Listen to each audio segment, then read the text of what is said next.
하나님 말씀은 양파와 같습니다. 양파는 벗기면 벗길수록 투명하고 신비롭고 오묘합니다. 말씀도 그렇습니다. 특히 비유로 가득한 시편을 읽는다면 더욱 말씀이 신비롭고 오묘하고 달콤하고 은혜로 충만하게 됩니다. 주의 말씀의 맛이 내게 어찌 그리 단지요 내 입에 꿀보다 더 다니이다. 시편 119편의 말씀입니다. 시편 기자들은 말씀의 감동을 그렇게 노래했는데 3000년이 지난 지금 오늘에도 말씀을 읽으면 여전히 꿀보다 더 다르니 도대체 이게 무슨 기적입니까? 모든 것은 변한다 했습니다. 불가에서는 재행무상이라 해서 불변한 것에 대한 집착을 버리라고 했습니다. 구약의 천도서에서도 솔로몬 왕은 세상의 모든 것이 헛되고 헛되며 헛되고 헛되니 모든 것이 헛되도다 라고 탄식했습니다. 그런데 세상에서 변치 않는 것이 있습니다. 아무리 세월이 변하고 시대가 다르고 인종이 다르고 그래도 변치 않는 것, 그것이 바로 명작이고 고전입니다. 그런데 이 명작이나 고전이라 해도 그것은 인간들이 기록한 문장과 사상이기 때문에 인간적인 감동과 교훈은 있지만 정말 인간의 실존이나 죽음이나 그런 인간의 근원적인 문제를 해결할 수 있는 영적 구원의 메시지가 될 수 없습니다.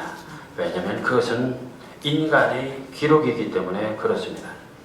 그러나 성경은 바로 하나님이 말씀하신 것을 성령의 역사심으로 기록한 영적인 문장이기 때문에 인간적인 감동이나 교훈의 차원을 넘어 읽을 때마다 살아계신 하나님의 놀라운 역사가 일어나는 정말 영적인 언어, 신의 언어가 됩니다. 그러게 명작과 고전과 성경은 차원이 다릅니다. 나는 부활이요 생명이니 나를 믿는 자는 죽어도 살겠고 무릇 살아서 믿는 자는 영원히 죽지 아니하리라. 이것을 내가 믿느냐라고 말씀하실 때 만일 보통 사람들이 이런 말을 했다면 제정신이 아닌 정말 망언이라고 볼 수 있습니다. 그러나 여인 마르다는 이 말씀이 하나님의 말씀인 것을 믿었고 주님은 마침내 죽은 지 나흘이나 되는 나사로를 살리는 기적을 행하셨습니다. 그러게 이러한 성경을 읽는 것은 단순한 독서 행위가 아니라 하나님의 영적인 교류이며 영적인 구원의 기적을 일으키는 놀라운 축복의 사건, 바로 빅 이벤트가 되는 것입니다. 그러게 오늘 우리가 봉독한 시편 23편도 그것은 일개 목동이었던 다윗이 기록한 한 편의 평범한 신앙시가 아니라 하나님이 다윗을 통해 보내주신 영적인 말씀, 신령한 말씀, 생명의 말씀이라는 것을 명심하면서 이 말씀을 통해 놀랍고 충만한 은혜의 시간이 되기를 소망하는 것입니다. 시편 28편은 주기도문 다음으로 성경에서 가장 많이 읽혀지고 암송되는 성경 중의 성경입니다. 아니 비기독교인의 경우도 주기도문을 몰라도 이 첫 절은 다 알고 있습니다. 그러게 시편연구가 포스 교수는 시편을 신의 시, 네오 포에트리라고 하였습니다. 인간의 노래가 아니라 하나님의 노래, 성령이 살아서 역사하는 신령한 노래. 그렇다면 시편 23편은 신의 시 중에서도 정말 신의 시라고 해야 하겠습니다. 그 이유가 무엇일까요? 그것은 바로 시편 23편 1절 여호와는 나의 목자시니 이 한 구절이 주는 감동 때문입니다. 이 구절이 그렇게 대단한가요? 네, 그렇습니다. 이 구절은 정말 하늘 문을 여는 천기누설의 천금 같은 신의 언어입니다. 만일 구약 성경에서 다윗이 이와 같은 시적 언어가 없었다면 구약에서 하나님은 하늘에서만 숨어 계신 하나님이거나 전능하신 하나님, 벌 주시는 하나님, 그래서 두렵고 무섭고 신비에 쌓인 하나님으로 우리와는 너무나 먼 거리에 하늘 저편에 계신 하나님이셨을 것입니다. 사실 구약에서 보여주신 하나님의 명칭은 번역 성경에서 모두 하나님 아니면 여호와로 표기되어 있습니다만 히브리어로는 보다 다양한 명칭으로 사용되고 있습니다. 우선 고유명사로 여호와라는 말이 있습니다. 스스로 있는 자, 스스로 존재하는 자는 뜻입니다. 그러나 하나님의 속성을 드러내는 히브리어에는 엘, 강하고 지극히 높으신 하나님, 엘샤다이, 전능하신 하나님, 엘로힘, 위엄과 충만하신 삼위일체 하나님, 엘리온, 가장 높으신 하나님, 엘브릿, 계약의 하나님, 엘올람, 영원자이신 하나님, 엘로이, 나를 감찰하시는 하나님, 아도나이, 주인 되신 하나님. 이 상의 명칭들에서 볼 수 있듯이 하나님의 속성과 이미지는 위엄과 권능과 거룩함 뿐이며 모두가 관념적이고 추상적인 설명에서 여호와가 누구인지 구체적으로 실감할 수 없는 관념의 저편, 정말 멀리 하늘에만 계신 신비의 존재일 수밖에 없는 것입니다. 물론 논리적으로나 신학적으로 보면 하나님은 절대적인 존재, 전능하신 존재, 현실을 초월하고 있는 신의 존재이기 때문에 인간의 시력으로 볼 수 없는 가시적 존재가 될 수 없습니다. 더구나 십계명 중 세 번째 계명에서 너는 내 하나님 여호와의 이름을 망령되이 부르지 말라. 여호와의 이름을 망령되이 부르는 자를 죄 없다 하지 아니하리라. 이런 말씀 때문에 하나님의 칭호에 대한 외교심을 요구하고 있기 때문에 정말 거룩한 이름을 함부로 부르거나 논하는 것조차 불경한 것으로 생각할 수밖에 없는 것입니다. 그것은 두 번째 계명도 그렇습니다. 너를 위하여 새긴 우상을 만들지 말고 또 위로 하늘에 있는 것이나 땅에 있는 것이나 땅 아래 물속에 있는 것 그 어떤 형상도 만들지 말라. 내 하나님 여호와는 질투하는 하나님인즉. 이런 언명은 하나님이 어떤 존재인가를 감히 다른 이미지나 상징으로 상상하는 것은 매우 불경할 수 있다는 두려움을 갖게 합니다. 그러나 시인 다윗의 생각은 달랐습니다. 왜냐하면 이스라엘 민족이 수백 년 애굽에서 종살이하다가 여호와 하나님이 친히 모세를 불러서 이제 내가 너를 바로에게 보내 너에게 내 백성 이스라엘 자손을 애굽에서 인도하게 하리라 하시면서 이스라엘 백성을 구해주셨고 40년 광야 생활에서도 계속 지켜주셨으며 마침내 젖과 꿀이 흐르는 땅 가나안으로 인도해 주셨으며 족장시대를 거쳐서 이스라엘 왕국을 세웠고 사울왕에 이어서 바로 다윗을 왕으로 세우기까지 하늘은 높이 계신 두려운 하나님이 아니라 가장 가까이에서 친절하게 이스라엘 민족을 인도해 주신 하나님이라는 것을 역사적으로 경험했기 때문입니다. 다윗은 일개 목동 출신입니다. 블레셋의 징혼 때 무린 맷돌로 적장 골리앗을 쓰러뜨려 이랴 정말 스타가 됩니다. 계속해서 그는 전쟁마다 승리 영웅이 됩니다. 제위 40년 동안 이스라엘을 통일된 왕국으로 건설했고 예루살렘 성전 건축의 기초를 닦았습니다.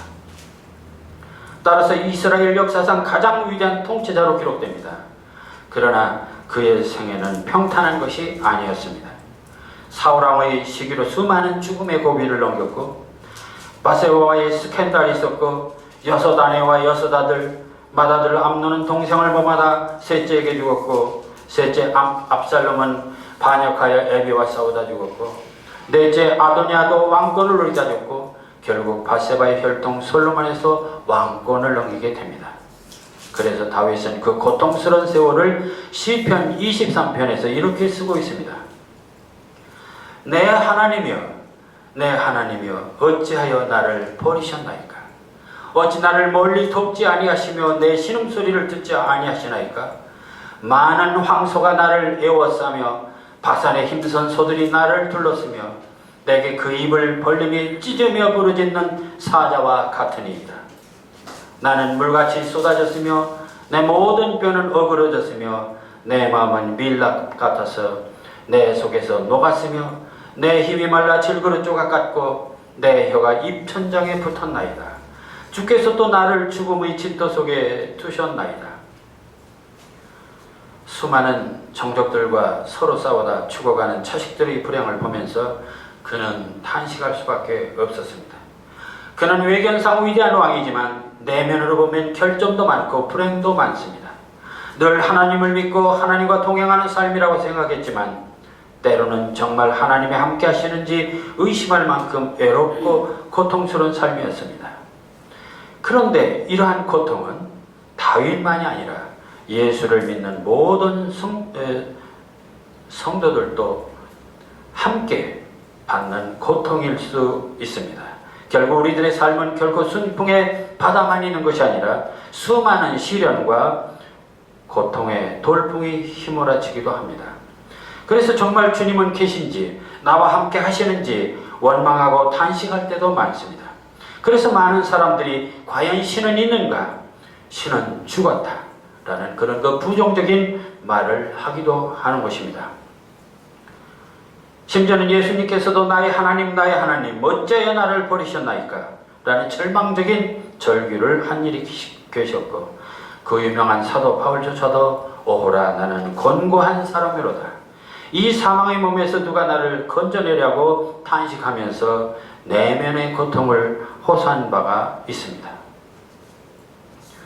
그런데 여기서 잠시 그 흥미로운 것은 절망적인 고통을 호소하는 다윗과 바울의 어법에서도 시인과 이 변론과 바울의 표현에 현격한 차이가 있음을 보게 됩니다.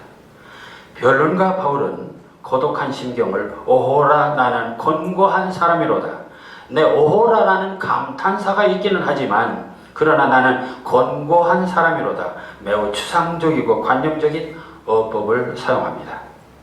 그런데 시인 다윗의 어법은 아주 구체적이고 감각적입니다. 자신의 어려운 처지를 많은 황소들이 나를 에워쌌으며 내게 입을 벌림이 찢으며 부르짖는 사자 같으며 나는 물같이 쏟아졌으며 내 모든 뼈는 어그러졌으며 내 마음은 밀랍 같아서 내 속에서 녹았으며 정말 시각과 청각과 촉각의 이미지를 구사한 비유, 즉 메타포를 동원해서 그 고통의 감정을 실감나게 드러내고 있습니다. 여기서도 말씀의 시적 표현이 얼마나 효과적인가를 보게 됩니다. 다시 본론으로 돌아갑니다. 시편 23편 돌아가서 보겠습니다. 다윗도 이처럼 그의 생애가 순탄한 항해가 아니었습니다. 정말 영역이 점철된 가시밭길이었습니다. 그럼에도 불구하고 그가 이제 노년의 황혼에 자신의 일생을 돌아보면서 그리고 얼마 남지 않은 앞날을 내다보면서 정말 하나님은 다윗에게 어떤 분인가? 영광과 좌절, 승리와 실패를 거듭한 자신의 삶 속에서 때로는 원망과 탄식도 있었지만 그럼에도 불구하고 인생을 총결산해 볼 때 그 결론은 여호와는 나의 목자라는 것이었습니다. 교리나 율법으로는 하나님 여호와가 전능하신 엘샤다이, 위엄과 충만한 엘로힘, 가장 높으신 엘리온일지라도 다윗 자신에게 있어서 일평생 경험한 구체적이고 실제적인 하나님은 그렇게 높고 위엄 있는 무서운 하나님이 아니라 늘 가까이에서 자기를 지켜주고 의의 길로 인도해 주신 선하고 인자한 목자 하나님이었던 것입니다. 그것도 목자 같은 지교의 하나님이 아니라 하나님은 바로 목자라는 은유의 하나님, 하나님이 그걸 목자라는 것이 자신의 생생한 삶에서 체험한 바로 확신이고 바로 다윗의 믿음이었습니다. 그는 이 시에서 우리라고 하는 복수를 전혀 쓰지 않았습니다. 모세의 율법인 토라를 인용하지도 않았습니다. 오직 나와 하나님, 모든 선입관이나 교리를 배제하고 정말 생생한 자신의 구체적인 삶 속에서 실존하는 하나님과 나의 관계를 고백할 때 그는 그래서 이 시 한 편 속에 6절 한 편 속에 나라는 1인칭 대명사를 17번이나 반복합니다. 본문에서 찾아볼까요?